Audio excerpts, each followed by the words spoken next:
Honorable Madam President, dear Director, ladies and gentlemen, it's with much respect and warmth that I like to welcome you. And the topic of my presentation is the criminal law protection of the economy in Central and Eastern Europe. And that in itself shows that it's a very comprehensive topic I'm going to discuss. And therefore, the criminal protection of the economy can be interpreted from a number of aspects. So I like to go for the route of interpretation that's closer to economic crime, identifying certain common historical links. When it comes to economic crime, well, it can be understood in a number of different ways, and even within the same country, different areas of science actually define different types of crimes here. Under substantial law, well, we either have the types of crimes that are listed under the relevant chapter, or if a country has criminal laws that are relevant to this particular topic, then the types of crimes listed under there are to be meant by this. We need to look at what the public thinks about it and what the professional definition is. In the public's perception, it's any crime that brings undue economic advantage to the perpetrator. But in an economic sense, it's any kind of criminal activity that endangers or threatens the proper management of an organization. So, therefore, in addition to the economic types of crime, we also have certain crimes against property here, and also crimes against the purity of public life. And under the narrowest definition, we only have the economic crimes regulated in the relevant chapter of the Criminal Code, or, depending on the local regulations, crimes that are defined as economic crimes in the dedicated piece of legislation. And in the next few minutes, I'll try and explain the concept of economic crime in each of the contexts that I just described. After the Second World War, well, you are all aware of the economic, social changes that happened in Europe, but they affected not only Europe, but they were of global significance, and a bipolar world order developed. It's also known that the central and eastern part of Europe was transferred to the sphere of interest of the Soviet Union, which had a clear impact not only on our political and social transformation, but also the relevant or resulting transformation of the law. The previous traditional German impact was felt less under the Soviet rule because, of course, the legal foundations also needed to be identical or at least similar to that of the Soviet Union. It would be a mistake to think that the ideological or legal harmonization only happened in the Soviet Union and its sphere of interest. The same happened in the United States and linked countries, and it could be researched to see how much in the East or in the West such process was unbroken. The societal changes in the wake of World War II brought legal changes as well, especially that a number of different issues had to be settled by law without any further delay. The first basic expectation was the accountability of people who committed crimes against humanity, and therefore it was important to lay the foundations for this process. Quite understandably, the creation of legal provisions for society to protect itself against such crimes was also of essential importance. And regulations also needed to be adopted for the economy because the country had to be rebuilt from its ruins, and for that it was essential to review the legal material available in the previous world order. And in this process, and to lay the foundations of the socialistic system, it was important to clarify the production and ownership rules to identify who owns the production equipment and what forms of ownership existed. Starting out from our historical experience, we can establish that lawmakers at any time not only declare the principles they consider important, but they also defend them. The lawmaker identified several specific forms of protecting those principles, and the lawmaker hasn't forgotten about the economic philosophical declaration and the legal protection it required. In the Soviet Union, that served as an example, in 1932, there was a piece of legislation passed on ownership within the cooperatives, and in this piece of legislation, crime against social ownership was considered to be an outstanding crime. And the regulation was tightened even further. There was criminal responsibility established in 1947 in situations where common property was seized. And after the Second World War, countries in the interest of sphere of the Soviet Union followed a similar path. In 1947, an act was adopted in Albania about social property, and there was protection offered under the criminal law. In the Czech Republic, an act was adopted in 1964, which described behaviors attacking common property and cooperative property. And an act was also adopted about the protection of social property, which introduced a broader concept because it offered defense to all types of property that promoted the achievement of some kind of community objective. In 1951 in Bulgaria, in 1952 in East Germany, and in 1953 in Poland, dedicated legislative rules were established for the higher level protection of social property. And there were other similar steps taken in other areas of the law.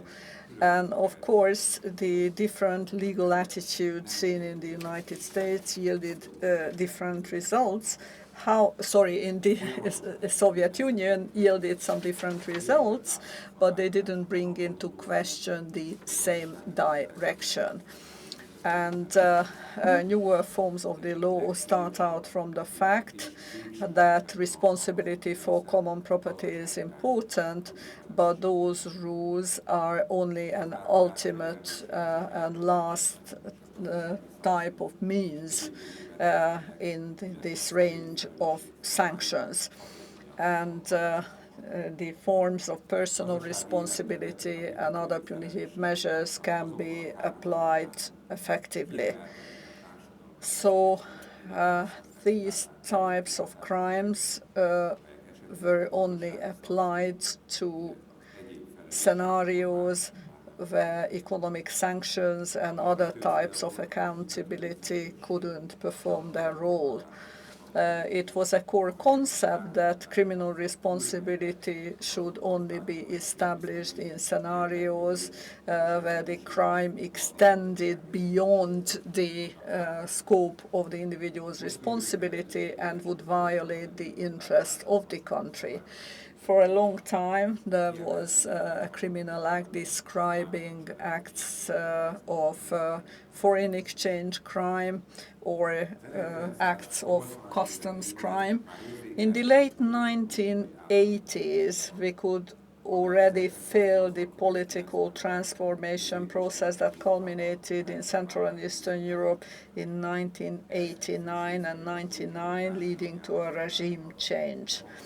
The following political transformation and democratization brought about a change in attitude concerning the economy. The previous central planning approach was switched to a market economy approach, and as a result, the economic crimes that were created specifically for socialist circumstances no more served the protection of the economy. As a matter of fact, they hindered the process of transformation. This is one of the explanations for why the law was changed to reflect the needs of a market economy. To laws that can be considered natural in such circumstances. And if the legal environment hadn't been changed, the lawmaker would have endangered the establishment of market economy. Of course, classic economic crimes like tax fraud remained and continue to remain, perhaps adjusted to our times. However, the new environment also required us to identify new types of crimes that were not there in the previous economic order. For example, crimes concerning the stock exchange or securities.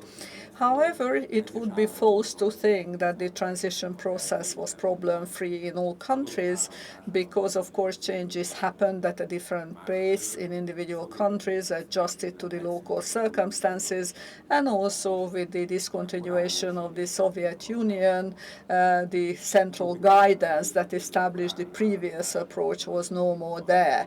It must also be noted that the privatization of previously community-owned production equipment also took place in different forms, and therefore the criminal assessment of that process was also different in different regions and countries. It could also be observed that there was an attitude that also characterized most Central European countries in the 1970s and 80s, namely that they only created new forms of crimes for economic crime if they couldn't be managed with the means offered by other areas of law. In this process of transformation, most of the Central European countries came up with the idea of joining the European Union. Some already have completed the process, while in other countries this is still a work in progress.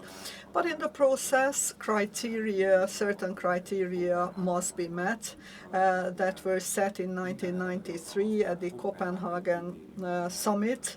And therefore we often call this set of criteria the Copenhagen criteria.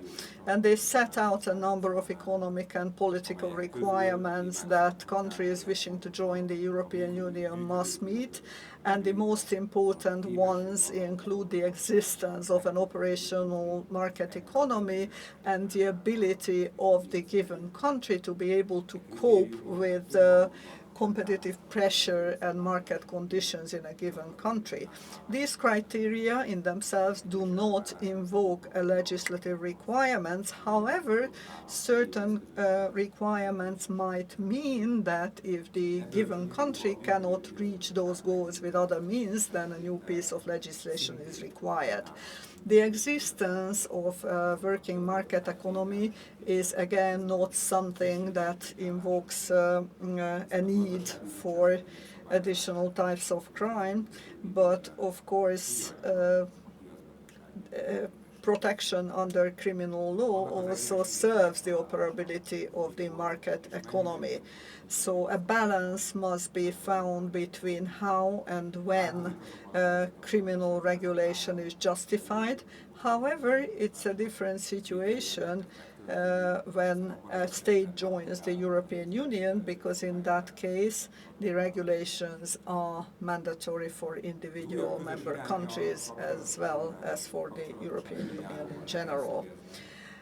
I must say in advance that for a long time, for centuries, state sovereignty was most robustly represented by the requirement for criminal provisions and the sole ability of the state to introduce such provisions. However, this taboo is being broken because in the process of lawmaking there is a diversification process taking place, and criminal law is no exception to that. Although it must be noted that this segment of sovereignty is only given up by member countries with much difficulty if they wish to give it up at all. It would appear, however, that the European Union is under constant challenges that require us to act together rather than in isolation, showing the power of the community, including in different fields of the economy. Solutions that were perhaps applied through international conventions by individual member countries offer no solutions anymore, and they don't give an answer to common problems. Amidst all the changes in the world, it's necessary to rethink old solutions and come up with new solutions, which is also true for criminal law integration. The changes impact a number of different areas, but perhaps one area where it's felt more strongly than in other areas is the area of criminal law. The traditional approach of certain crimes does not have sufficient powers to put off criminals from committing those crimes, so sanctioning is also being transformed. And classical means are, in many cases, being replaced by criminal consequences.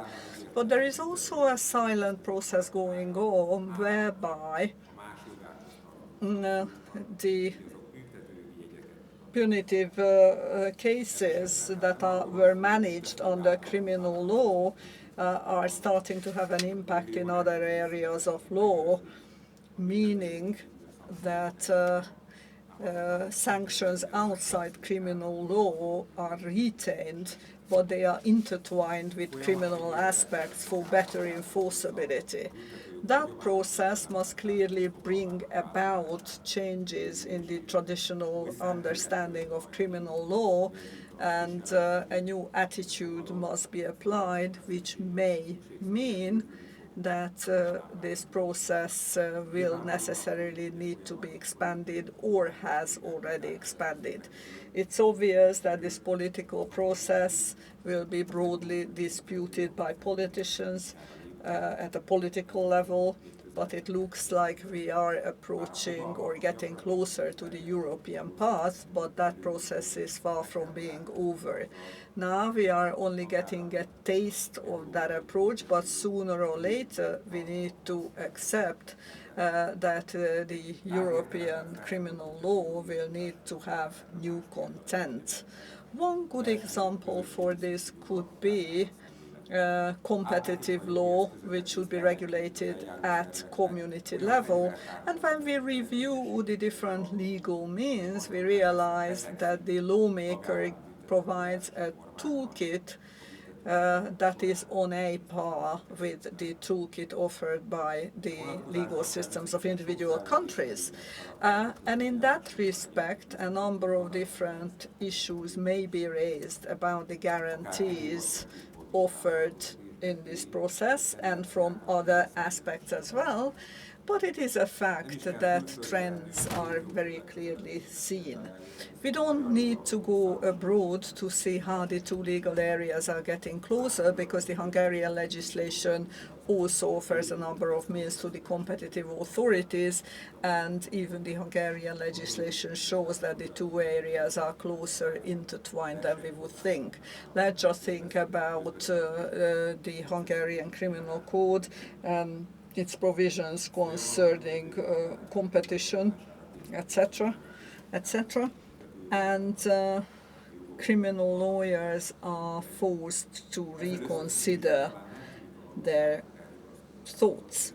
And in this context, perhaps it's not far removed from reality to say that previously in member countries, criminal lawyers defined certain concepts that are now calling for new definitions. And sometimes we need to fill the same concept, same term with a different content.